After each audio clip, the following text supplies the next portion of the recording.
Thank you, Kelly. As she mentioned, my name is Claire Carter. I am the latest addition to the Image Audiovisual sales team here at the Colorado Convention Center. So thank you all for coming today. It's no secret that meeting planners are being asked to do more with less, and that suppliers are being asked to increase market shares and compete with one another in a bottom line, price-conscious market.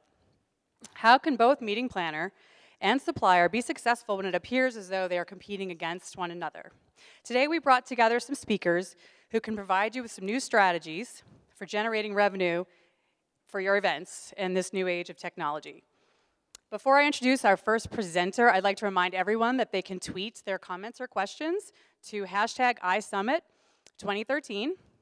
I believe it comes up on the screen every once in a while too, and we will also, each presenter will be taking questions immediately following their presentation with the good old-fashioned way with handheld mic, and Kelly will help me with that. So if you do have any questions for each presenter, please have those ready. Okay, our first presenter introduces a new hidden gem in revenue streaming using the ever-popular Speaker Ready Room. Please join me in welcoming the president of Image Audiovisuals, Mr. Dave Mueller.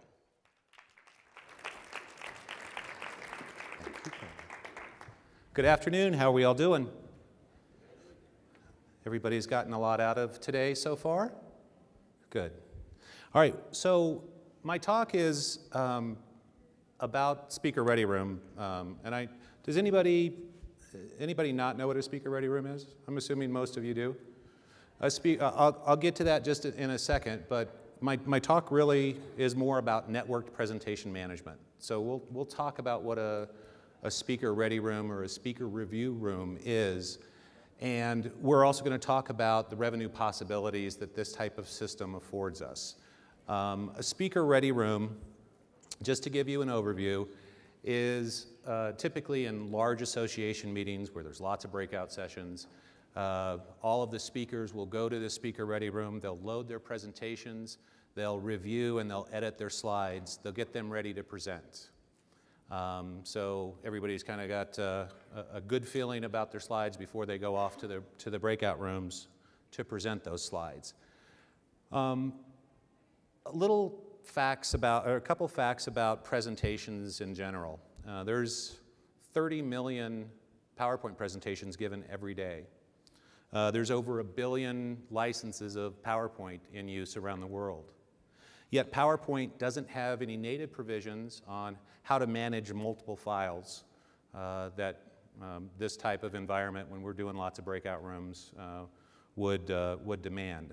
So a speaker ready room, we took a little cross section of the convention center, and let's put our speaker ready room right there. And that's where all the speakers go to load their talks and review and edit. And then we also have laptops in all of these breakout rooms because that's what we connect to the projector to allow the speakers to give their presentations. So the network part comes in when we utilize the built-in infrastructure in a venue like this. There's Cat5 jacks in every single room, and we just connect the laptops to the computers in a speaker ready room, and we're all networked together. And now we have a vehicle that once the speakers in that speaker ready room get their talks ready, the software is smart enough that it automatically pushes that presentation to their breakout room and lists the presentations in the order that they're going to be given. So it simplifies the process. It ensures that no talks ever get lost, that they don't wind up in a different room. So it's a very user-friendly system when we network it together. This is just the interface that everyone would see when they go to the breakout room. So literally it's as simple as clicking on the show presentation button. The PowerPoint comes up, it goes full screen. There's nothing that they have to worry about. They go through their talk, they end their talk, it goes back to that screen, the next speaker comes up. So it's really a dynamic and useful utilitarian system that we use. From the computers that are in the speaker ready room, there is, this is the server where everything would get logged, where the rooms get input, the speakers, sessions, all of that information goes in to create that smart system where it distributes the presentations where they need to go. One really cool feature with this is there's help desk functionality built in. So any speaker in any of the breakout rooms can hit a button on their computer and it will send a text message basically to the main computer in the slide review and, hey, I need help, I can't open this presentation, whatever it is. So there's a communication string built in, which is really cool. So again, it's a fail-safe way to distribute presentations. There's hardware and software compatibility, so whether it's PowerPoint or whether it's Keynote or whether it's PowerPoint for Mac, it all works off the same system. It can be used in a standalone environment, so you know, there's a lot of associations that can't afford to put an AV tech in every room. So it's very user-friendly from a presenter standpoint, and it provides that help desk functionality. So now that we all know what a networked presentation system is, let's figure out how we make money with it. So I guess the take-home point is this. When you came to listen to the afternoon talks, most people got here about 5 or 10 minutes before, and you were fairly, your attention span was pretty much towards the beginning of the room, or the front of the room, because you knew that we were getting ready to get started. It's using digital signage or targeted ads and actually putting them in the breakout sessions. So a lot of associations use digital signage. They're out by registration. They're in the hallways as people are passing by to go to those breakout sessions or general sessions. But our idea is actually to put those ads in each breakout session, in each general session, where attention span is probably the clearest. It's not so much, I think, as you're walking down a hallway, you're thinking about other things. But the focus is just so intent right there. Think of it as when you go to the movie theater and you're sitting down 15 minutes before the movie starts and you're looking straight ahead and you're watching all the trailers.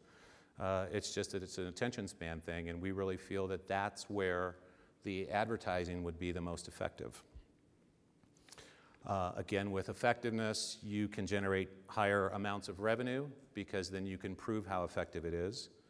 And it's a very green technology. If we develop an ad campaign and show the association, hey, we can generate X amount of revenue for you, it's either going to pay for a good portion of the technology or even put you in a position where you're making a net profit off the technology, and you don't have to print anything. There's no pamphlets or flyers that get distributed to everyone's sleeping room every night, which is what a lot of associations do now. So we really feel it's a win-win all the way around. And these ads can be something as simple as just someone from the trade show side wanting to create a little bit more excitement about people coming to their booth. It could be a restaurant down the street that has a deal for people to come 20% off if you do this or that, or say this code, or show us your badge. So there's infinite possibilities. Again, the associations benefit from this ad revenue stream. We can also create stations out in public spaces, either through displays or projectors, to display the same ad loop or loops. They can be sent to all the meeting rooms at one time. We could have content go to different sections of rooms if there's the need to do that. And it certainly benefits local businesses, and they will absolutely pay for that. So, just trying to be quick.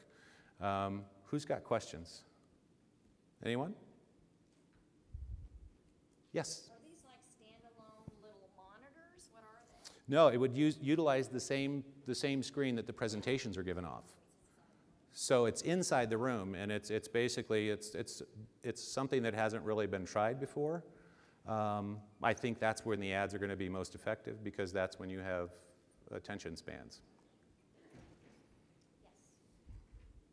Another question? Here.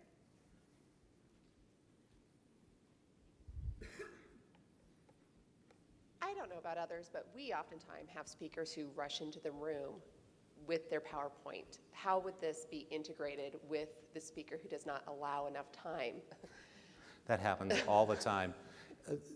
The only caveat is as long as that presenter doesn't have his or her presentation up, they would go to the speaker review room, they would load the slides, and it would automatically get sent and just become, you know that slide that I showed you with all the presentations in a row? It would just fit in wherever it goes. So as long as they haven't begun speaking yet, presenting, they go to the speaker review room, throw it in there, it automatically goes over the network, shows up on the computer. So that happens a lot more than we care to like or admit that it does. But Well, then is there any way to override that? Because I was envisioning them literally running the room last minute with their flash drive. yes, there is a way to escape out of that network system and just load that locally, yes. Anyone else? Any other questions? One thing I also want to add in addition to what Mr. Mueller has already talked about is if you all sell sponsorships as part of your organizations and associations, this is a great value add for your sponsors out there. You can easily integrate this type of technology in advertising for those sponsors in this manner. Thank you very much. Thank you, David.